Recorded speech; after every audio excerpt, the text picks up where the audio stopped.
Miami, Miami, Miami, Miami, Miami, Miami, Miami, Miami, Miami, Miami, Miami.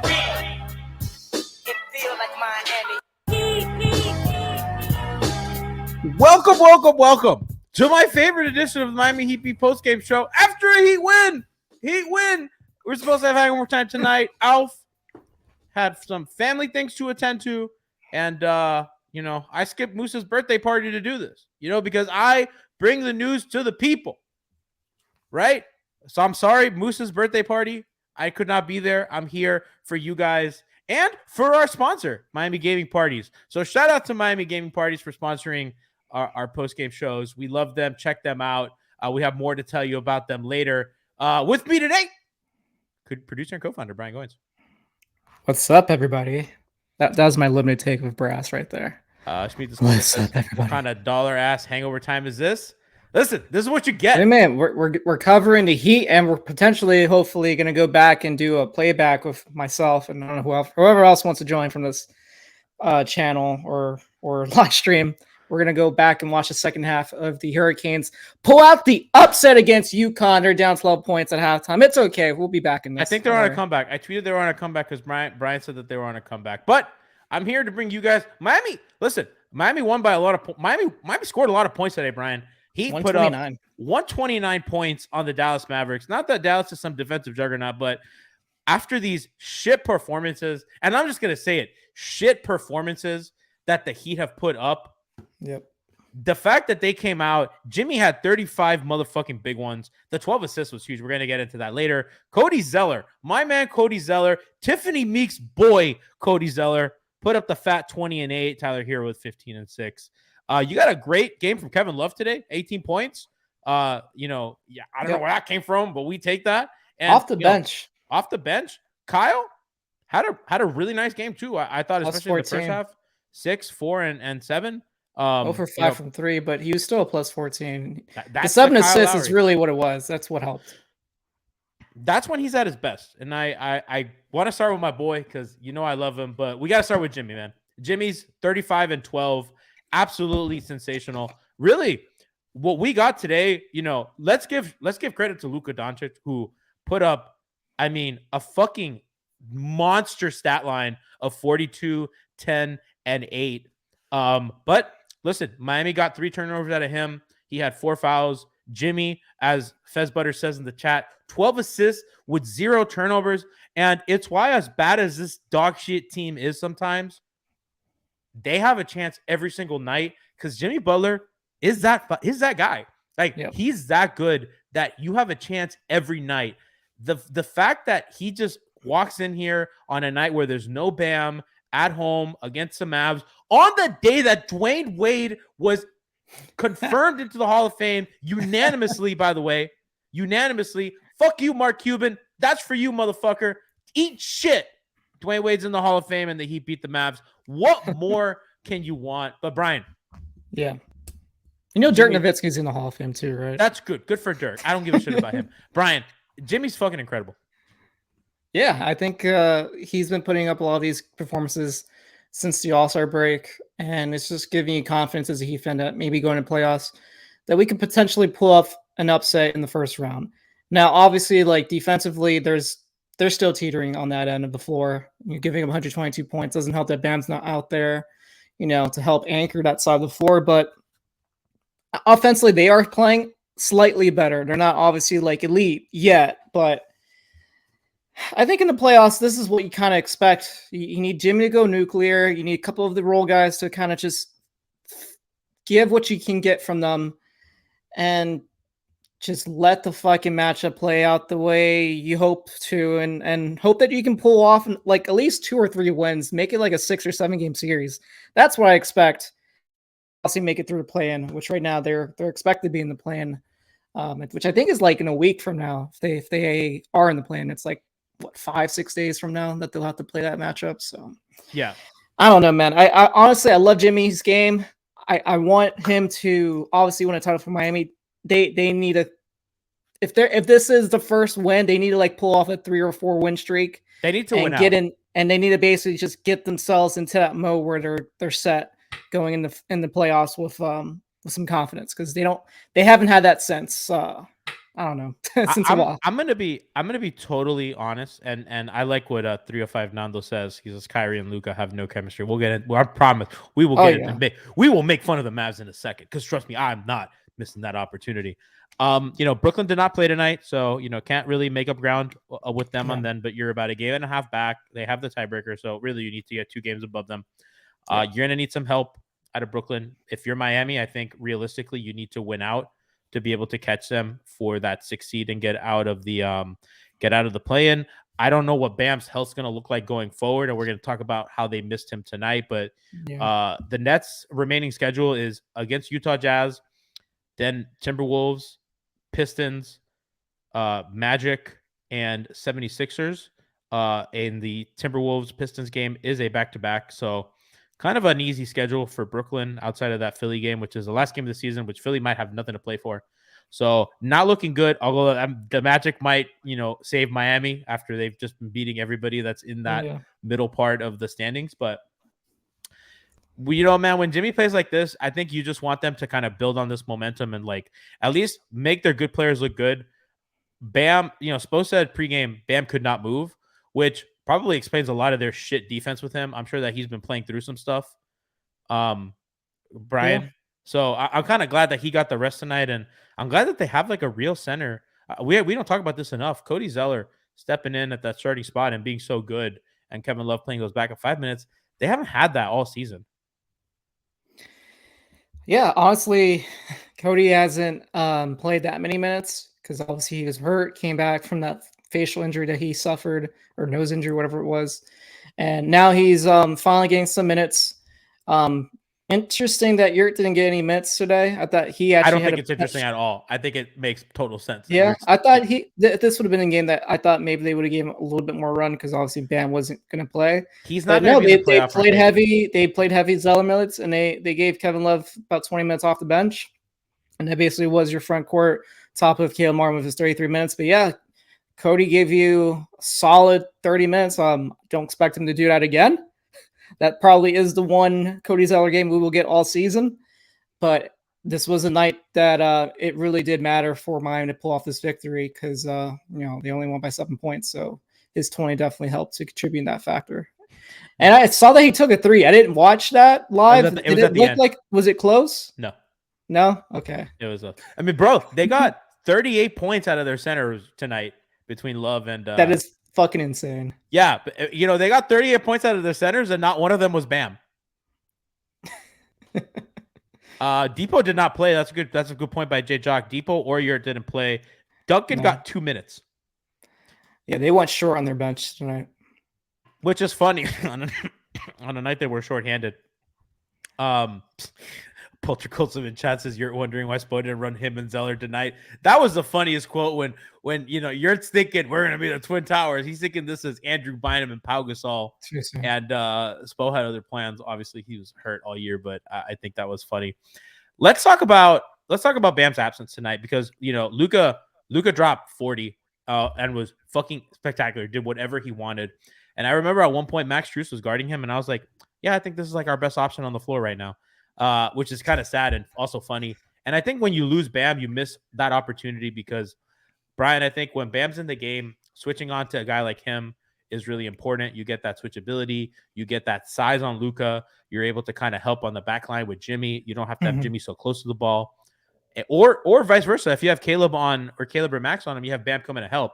There's really no threatening defensive player. Just not totally there. Without Bam defensively against a guy like Luka. Luka gets what Luka wants, pretty much. Obviously, outside of wins lately, but he gets his points, and he's obviously an MVP candidate for a specific reason. He's a really efficient scorer. He helps facilitate the offense. Obviously, he's got an insane usage rate, so part of the reason why he gets so many points is because he just has the ball in his hands, half the fucking game. But Luka is phenomenal. I think this Mavs team still isn't playing to their potential, especially since they made that move for Kyrie. I know we're going to probably get into that maybe right now that like they just don't look like they're gelling He's- together. No, man. Defensively, they're ass. Kyrie has they- like no effort. Like it's No. like negative effort. But I Which is think part of it's crazy. been this like losing streak they've been going on. It feels like he gave up because the rest of the team isn't trying. So Kyrie's like a player that basically he'll give you a little bit maybe on defense, but it can't just be him. Like I feel like everything's on the point of attack for them, and he ain't gonna be the player that's gonna step up on that end of the floor if nobody else in the back line is either. Losing Dorian Finney-Smith was huge. It really, you can kind of feel that, and Yeah.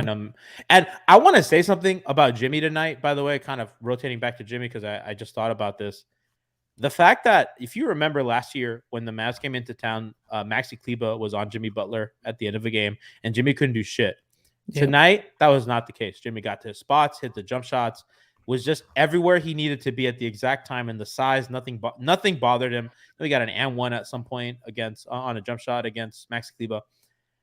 I don't know, man. Just a fucking masterclass by Jimmy tonight.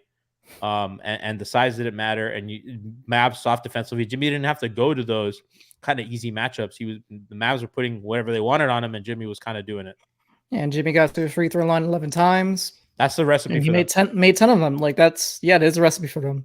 Jimmy's like Miami went to the free throw line 29 times. They out free throwed the Mavs 29-16. They made 26 of their free throws. Mavs made 14. They basically outscored them 12 points at the line. That was the recipe for success for them. Yeah, So, Miami. Yeah. Also, I believe I rebounded Dallas. Yeah, they out rebounded them too. Well, no, they out rebounded them on the offensive end. Defensive end. They out rebounded them by 5. Yeah, Total. well, they did that. No, I see 26 to 30. We had 26 rebounds. Well, no, that's not true. 36. Miami had 36. I'm not counting total 31. rebounds. I was counting defensive rebounds. Yeah, 36 to 31. And yeah, and then 10 rebounds were on the offensive end. Dallas That's only had huge. 1. And a lot of those were the guards. It was Kyle got a few. Yeah. I know Caleb got in the mix. Jimmy do. They're wing players. Man, we just need that. I know. Unlogical Z says Luka future. Bro, heater. I want that to happen so bad. He needs to be now here, the bro. latest like cap news that just came out. That's not going to be as easy as I thought. Yeah, we're gonna have a whole show next week about the salary cap and kind of what changes the CBA had. We're gonna try to bring in a guest. Brian's gonna break that down for us because it's some interesting stuff. But Brian, to get voted by the players, Who knows if the crazy. players accept this? And then NBA PA negotiated for Did them. they really want like no weed testing that bad? There's I don't know what else is a negotiating point. Like, well, I just saw a tweet saying that they're not, according to Shams, that the NBA and NBA PA have locked in salary caps moving of up to 10% increase through this new CBA, avoiding the cap spike that came with previous TV deal that shook up free agency. The league will sign a new media rights deal that starts in 2025. that's bad for Miami. Actually, that's not good for the Heat. I mean, it's bad for a lot of teams, but I mean, it's going to go up. It's just not going to go up a crazy amount to like where every team has a max contract offer. Well, for Miami, what you want that like kind of spending room because they're so up against the tax. Yeah. And then, I know that you said, and I don't want to get bogged down with too much cap minutia, but you had said that if Depot and if their guys if Highsmith and Depot opt in, or if they convert Highsmith or something and Depot opts in, and they use their mid-level exception, they were going to be over that. That's for next season. Next season, yeah. This cat spike, that's not going to happen. It's basically smoothing out the new TV deal.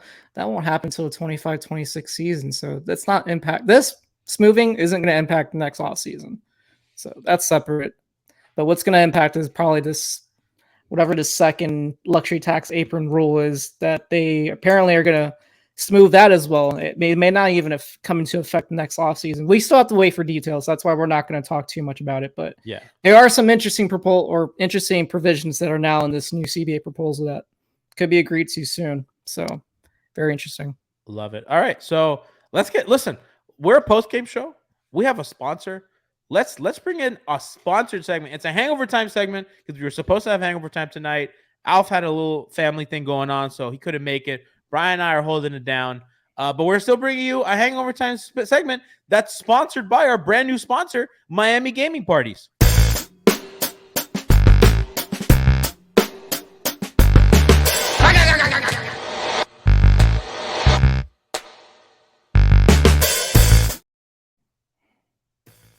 It's a That classic, never gets man. old. That never gets It's a old. classic. So shout out to Miami Gaming Parties because you deserve a customized gaming experience. Miami Gaming Parties delivers private custom video game tournaments for gamers and their lucky guests. It is truly customizable. You can pick the game and the package premium or black tie VIP for 8 to up to 16 people. And they bring it all. Everything from PS5s to trophies for the winners. Play it at home or at a venue of your choosing. Free on-site consultation. Perfect for birthday parties. If your kid wants to throw a Call of Duty tournament, Miami Gaming Party got you.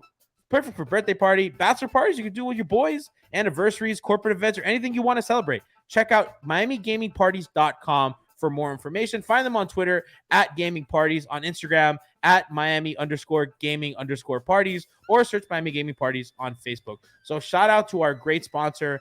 We love the support, and check them out, man. It's a really cool thing. That's dope. That's it, man. Listen, if I was a kid, I would have wanted somebody to come throw me a Super Smash tournament.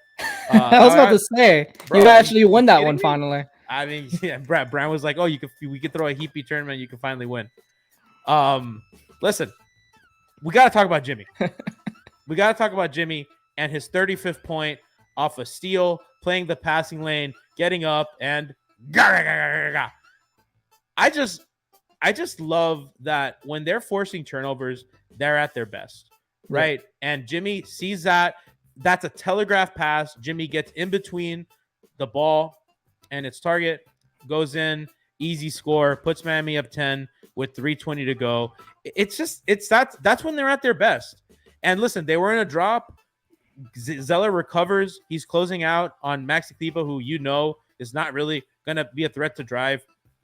Passes out, and that's a steal. And look at Luka. Look at Luka's little sad. Listen, I want you to focus on Luka at the bottom of the screen here. Look, Caleb's on him, leaves him. He just kind of drops his head, doesn't even run back. Beautiful. Absolutely beautiful. Needs a culture. He needs a culture, man. Unlike Miami Gaming Parties that has a culture, so make sure to check them out at Gaming Parties on Twitter. We know that that's where y'all be residing. We could do a 2K tournament. That'd be interesting if we did something like that.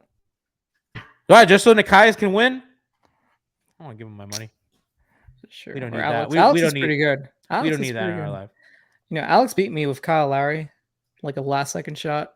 This was the worst game. That was like one of the last 2K games I played recently because I'm just like sick of that moment. I had it saved. I want to talk about Kyle a little bit tonight, Brian, because I thought it was a very Smooth Kyle transition. Lowry game. Huge plus minus, was really good when he was on the floor. Obviously, like you're not getting the production from three that I think you need him to have, but obviously the playmaking is what I think is most important to what he gives you, and that was there tonight.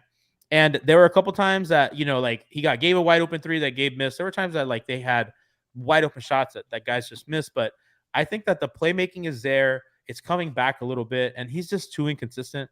Obviously, I think you need him to bring that every night, especially as a backup. I think as a backup, you better bring it every night because you're not starting and don't have that responsibility. But I think he's brought it more often than not since he's come back. And I like what he gave him today. He gave him offensive rebounding. He was just playing very, very good defense. I felt. The 4 rebounds is huge. 1 of 8 from the field. Obviously, got to improve on. Got to the line. But 5 0 times. turnovers, still the highest plus minus on the team. And I thought he had a better game than Gabe. He played more minutes than him by 1. Obviously, they split the minutes, but still, I thought That's personally, a winning formula for them. To me, Lowry has been the better point guard in his team over the last maybe 1 or 2 weeks. And I think it'll be interesting to see what happens in the playoffs if Spo decides to still leave him on the bench, or if they decide to maybe do what they did with Goran Dragic and they put him in the starting lineup. Because when you think about it, if you go in the playoffs, you're gonna play an 8-man rotation, which they kind of did tonight. But that was without Bam. Yeah, it's without Bam. So who's the 1 man out? Probably might be Cody, I guess. I think they might play 9 because I think that might be Duncan actually, if we're being honest. Well, I'm not expecting Duncan to play many games in the playoffs. Yeah, I mean, without Duncan, we saw what happened last season. Yeah, they played 9 tonight. Duncan's 2 minutes. So without Duncan, they played 8. I think they might play 9 with Bam. I just think that Love at center is a little untenable for them. Yeah, and they don't really have other options. Poltergeist was like Cody's getting minutes. I think for sure. I mean, he's been really good for them, and I know that the lineup data won't say that, but eye test shows it. I think his effort, his activity, What I don't understand is Jimmy is so good with these backup centers at getting them baskets in the paint. I Why, saw that. Someone why tweeted it out. not? Why can't we do it with Bam? Somebody tweeted it out. Does anybody? Do you guys chat have an answer? Like I think does Bam need to commit to being more of a roller in the offense as opposed to other stuff? I don't really get it. Is it just that he doesn't have a knack for it like Cody does? I don't know. Part of it is like I feel like, well, he did great as a role man his rookie season with Wade. I think his first 2 years with when Dwayne was still on the team. Also, Dwayne's like one of the best fucking lob passers of The all time. Father. Shout out to him, by the way. I think I just think personally, like Bam is better rolling when he gets a lob than he is getting like a bounce pass. I don't know. Yeah, somebody says unbutter his fingers. Yeah, I mean, yeah, he hasn't had the best hands of late. I don't know if that's part of his hand injury or if he's dealing with anything else, but yeah, man, like I think Bam, it's like it goes both ways. The guards on Miami have to give him better passes, especially on the short roll, and I think he just needs to be able to like just roll harder to the rim and be more committed to scoring in the paint. And I don't know if he's always, committed to do that. I feel like he's looking more for hand-offs than anything else still. Like, it's not like he's not playing aggressively. It's like he doesn't do it consistently enough. It's like he takes possessions off. And I think with Jimmy, like half the time he's just screening for Jimmy so that he can get to the rim and Jimmy's just going to attack the rim so he can get the free throw more than jump the pass to Bam half the time, I think. So I agree with what Paul in chat says that, teams really stack down on Bam. Fez Butter says Jimmy only passes to the whites. I mean, he used to pass to Dedmon, the mechanic, the artist formerly known as the mechanic, who is stinking it up for Philly. So does Bam. Let's check together what the lineup data says about the mechanic in Philly, because I don't even know. I don't know if he's still the worst player in the playing? NBA. I don't There's know. no way he's playing still. Let's find out how many minutes the mechanic has played in Philadelphia. So Dwyane how they Dedmon, haven't waived him by now is insane. Well, no, I guess they can't really waive him replacement because they're up against Dwyane Dedmon is somehow worse in Philly than he was here. He is minus 35 net rating. Woo! They are 40 points better with Dwyane Dedmon off the floor because they're plus 5 when he's off. Okay. He started the other night, J-Jock. Dwyane, Embiid was out. Yeah. What a and he's played 43 minutes for the Sixers this season, and he is minus 35 per 100 possessions. That warms my heart. What a great night. Dwyane Wade's in the Hall of Fame. We beat Dallas. Mark Cuban sad. FAU lost. I'm a Golden Panther. I'm sorry. I'm FIU for life. I'm not cheering for the Owls. I have a kin to UM. I love and appreciate them. I hope they do well today, but fuck you, FAU. How are the Canes doing, Brian? They're starting the second half right now. They're just starting the second half. So we're going to get out of here so that you guys can watch the second half of the Canes game. We want to make sure that we know the city's super into what Miami's doing. Good luck to the Hurricanes tonight. Hopefully, if you're listening to this tomorrow or watching it, this is a Canes win. But, wanted to kind of cut this short so that everybody can go, and Brian especially can go watch the Canes game. But yeah, man. If you guys want to join me on Playback, I'm doing a watch party on Playback to watch the Canes game. So if you guys want to join us, I put the link in link chat. is in our Twitter. Link will be in the chat. Oh, yeah, link is in the chat. Look at that. I didn't even know we had a link in the chat. We have an exclamation point Playback for that. Yeah. I'll join Brian for the beginning while I post and edit this podcast, or while I get it ready for that. So catch us over there.